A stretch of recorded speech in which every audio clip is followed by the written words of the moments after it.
World war to के बाद से ये सबसे बड़ा लोगों का बेघर होना है। सीरिया में हर 4 में से एक अपने घर से बाहर है और यहाँ इराक में लाखों। मेरे पीछे मौसुल है जो कि इराक में आईसिस की राजधानी मानी जाती है, जो कि बाइबल का शहर नीनवे है, जो कि आईसिस के गांव से मिनटों दूरी पर है। ये सीरिया और टर्की से बहुत उत्तर की तरफ आने पर पड़ता है। एक मसीही को कैसे जवाब देना चाहिए हिटलर के बाद की सबसे बड़ी बेरहमी का?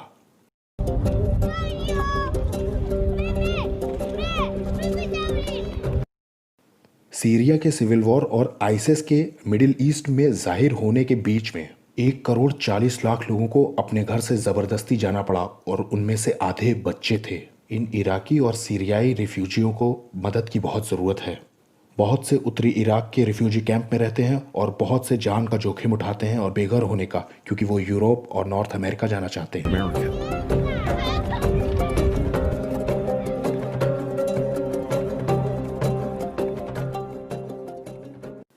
हम लोग यहाँ खड़े हैं मार हॉर्मीज़ में, जो कि संत हॉर्मीज़ का था। ये एक प्राचीन ईसाई मठ है नीनवे के क्षेत्र में।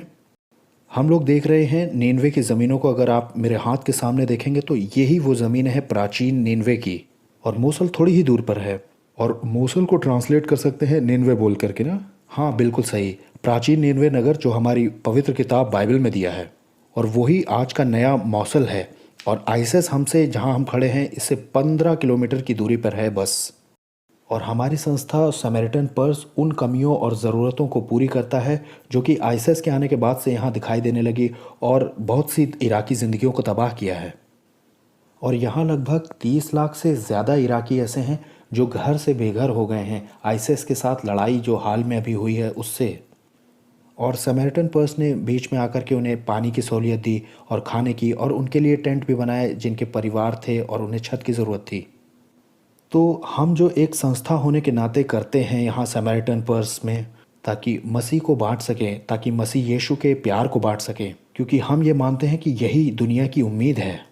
तो अब चाहे इनके लिए कुएं खुदवाना हो, या इन बच्चों के साथ खेलना हो, इन्हें खेलकूद के लिए मैदान में ले जाना, या फिर लोकल चर्च के साथ हाथ मिला करके काम करना, ये सब मसीह यीशु को महिमा दिलाने के लिए है।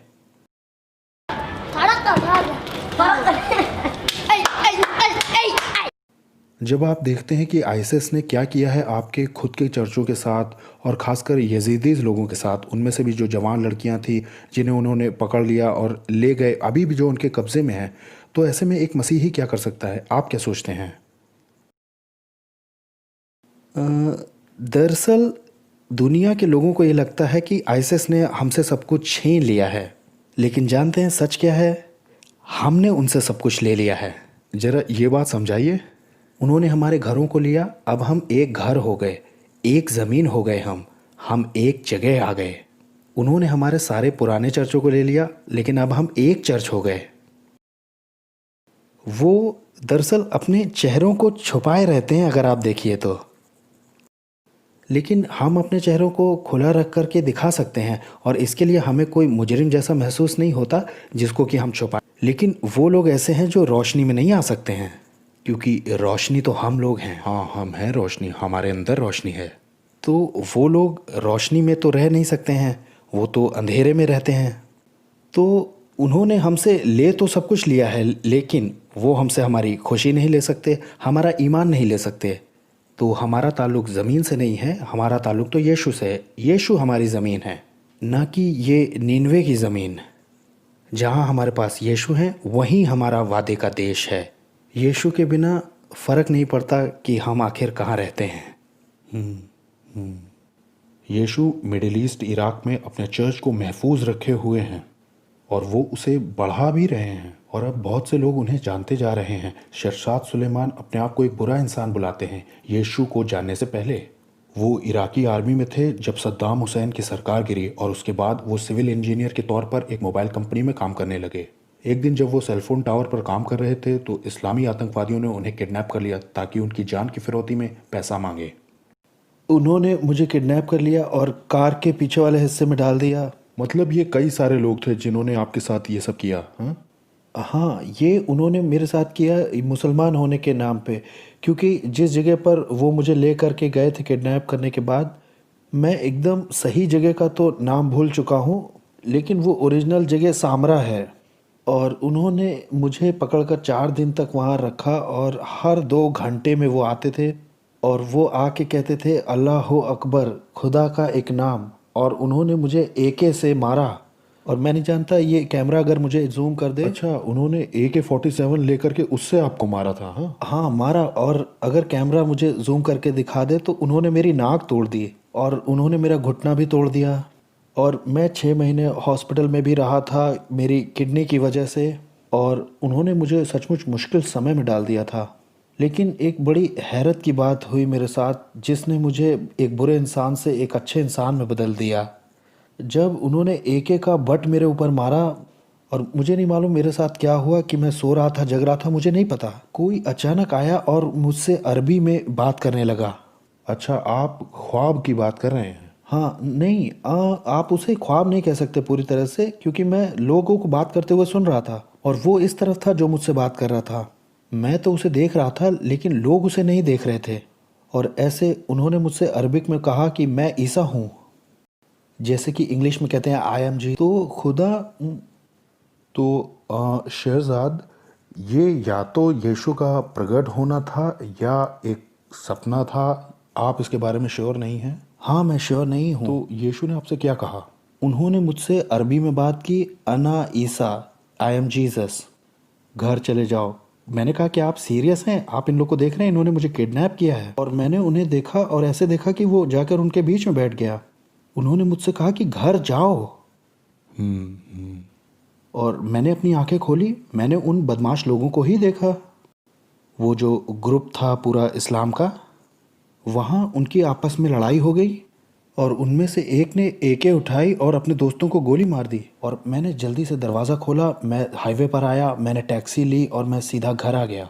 लेकिन अभी उनका पूरा नहीं हुआ था, अभी कहानी ख़त्म नहीं हुई। तो मतलब कि इस बड़े चमत्कारिक तरीके से, क्योंकि है ये चमत्कारी, और आप वहाँ से निकल गए, छूट गए और भाग कर के आपने वहाँ से टैक्सी लेके घर आ गए। हाँ, और उनका भी ख़त्म नहीं हुआ था। जब मैं घर आया तो 3 दिन के बाद मैंने कंपनी में कॉल किया, क्योंकि कंपनी है। मैंने कहा कि हाँ देखो मैं छूट गया हूँ। उन्होंने कहा किसने तुम्हें छुड़ाया? मैंने कहा यीशु ने। और वो सब के सब हंसने लग गए जैसे कि आप हंस रहे हैं।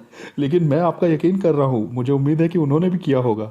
और प्रॉब्लम यह है कि वो यहाँ है नहीं इस वक्त। लेकिन जब मैं घर पहुँचा और मेरी पत्नी ने मेरे लिए दरवाज़ा खोला तो उसने पूछा कि हे, तुम्हारे साथ क्या हुआ था? मैंने उसे बताया कि इस्लाम के कुछ ग्रुप ने मुझे किडनैप कर लिया था।